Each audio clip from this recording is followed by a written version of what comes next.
కోటరీని జగన్ దూరం పెట్టాలి. అవసరమైతే మళ్ళీ రాజకీయాల్లోకి వస్తా. పార్టీ పెట్టే ఆలోచన లేదు. పవన్ నాకు 20 ఏళ్ల నుంచి మంచి మిత్రుడు. భవిష్యత్తులో కూడా విమర్శించను.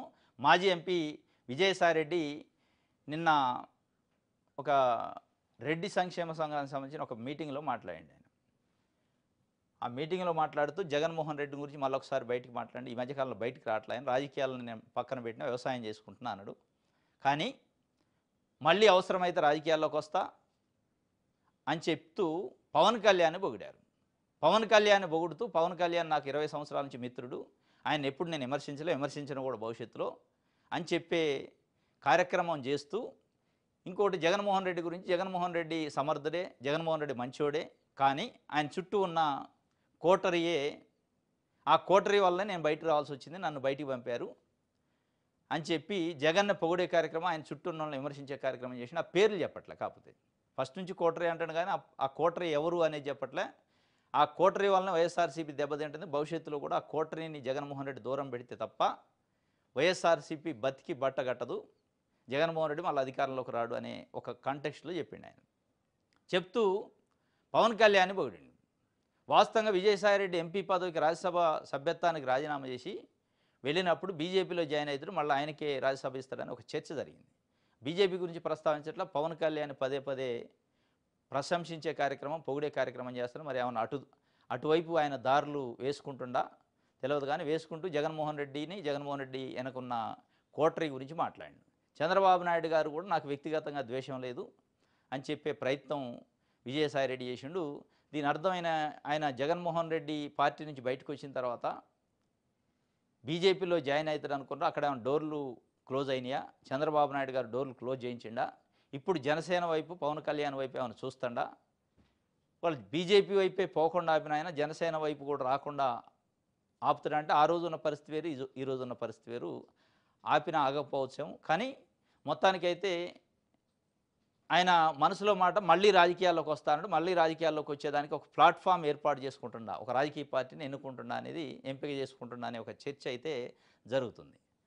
ఇది నిన్న ఆయన కోటరీని దూరం పెడితే తప్ప బయటపడే పరిస్థితి లేదని చెప్తుండు. రైతన్న అంటూ అడావుడి, ఆచరణలో శూన్యము, పంట ధరలు పతనమవుతున్న మీకు పట్టదా, రైతన్న మీకోసం పేరుతో పబ్లిసిటీ స్టంట్ చేస్తున్నారు, రైతుల్ని ముంచేసి మీరు గాల్లో తేలుతున్నారు, విమానాల్లో విదేశీ పర్యటనలో హెలికాప్టర్లో కోట్లు గుమరిస్తున్నారని ఎక్స్లో జగన్ ధ్వజం వ్యక్తం చేసినట్టు రైతన్న మీకోసం అని చంద్రబాబు నాయుడు గారు పబ్లిసిటీ స్టంట్లు చేస్తున్నారు తప్ప అక్కడ అందులో ఏం లేదు. వాళ్ళు నిజంగా ఇబ్బందుల్లో ఉన్నప్పుడు వాళ్ళకి ధర లేకనో, యూరియా దొరకనో, మధ్య దళారులు చేతిలో బలైన రోజు స్పందించి ఉంటే నిజంగానే మీరు రైతన్న కోసం ఉంటుంది. కానీ ఇప్పుడు పబ్లిసిటీ స్టంట్ కోసం వెళ్తున్నారు.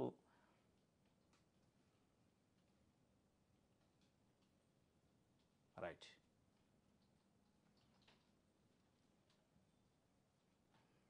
ప్రజాశక్తి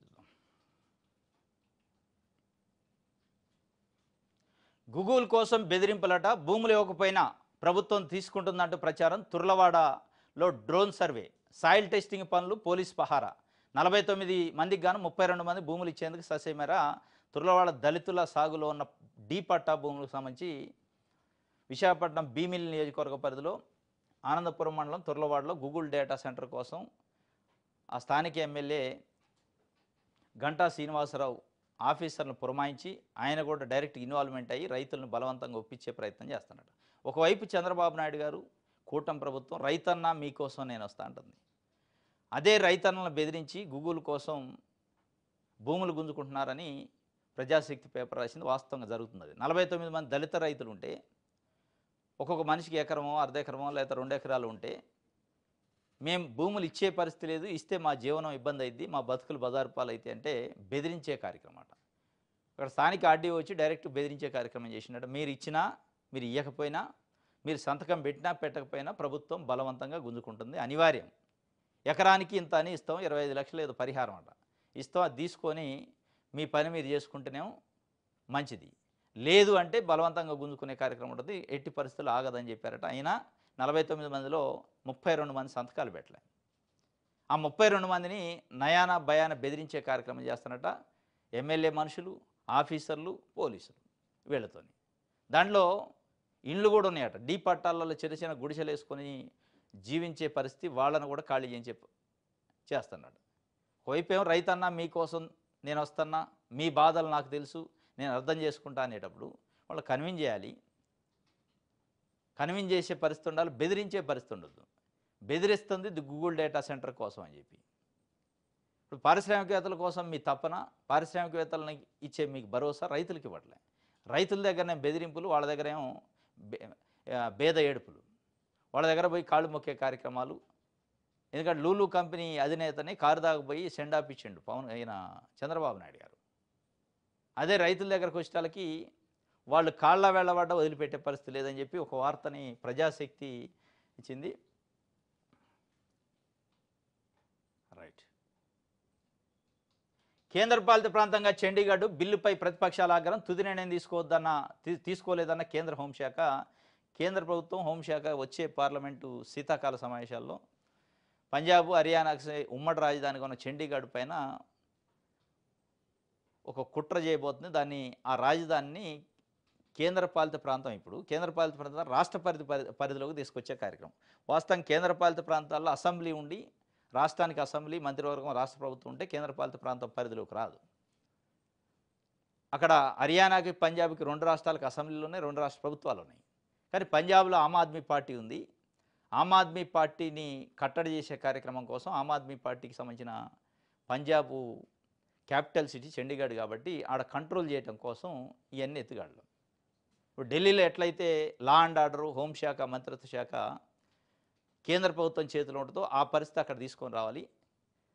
అక్కడ ఆ రాజధానికి సంబంధించిన ఏ నిర్ణయం చేయాలన్నా కేంద్ర ప్రభుత్వం ద్వారాగా రాష్ట్రపతి చేసే కార్యక్రమానికి పునాదేశారు.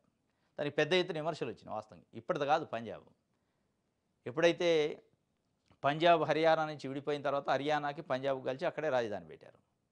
ఎప్పుడు లేనిది ఇప్పుడు ఎందుకు వచ్చిందంటే ఆమ్ ఆద్మీ పార్టీ ఉంది అక్కడ. ఆమ్ ఆద్మీ పార్టీని కంట్రోల్ చేయడం కోసం, ఆమ్ ఆద్మీ పార్టీని ఇబ్బంది పెట్టడం కోసం డైరెక్ట్గా వాళ్ళ అడ్మినిస్ట్రేషన్లో ప్రజలు ఎన్నుకున్న ప్రభుత్వంలో దూరి ఢిల్లీ నుంచి పెత్తనం చేయడం కోసం ప్రయత్నం చేస్తున్నారు అనేది ప్రతిపక్షాలు, కాంగ్రెస్ పార్టీ, ఆమ్ ఆద్మీ పార్టీ, మిగతా అకాలీదళ్ పార్టీ వీళ్ళంతా విమర్శలు పెద్ద ఎత్తున విమర్శించారు. కొంచెం వెనక్కి తగ్గారు. ప్రస్తుతానికి నాకు తెలిసి తాత్కాలికంగా వెనక్కి తగ్గారట. మరి దాని తర్వాత మళ్ళీ అడుగులేసే అవకాశం కూడా ఉంది.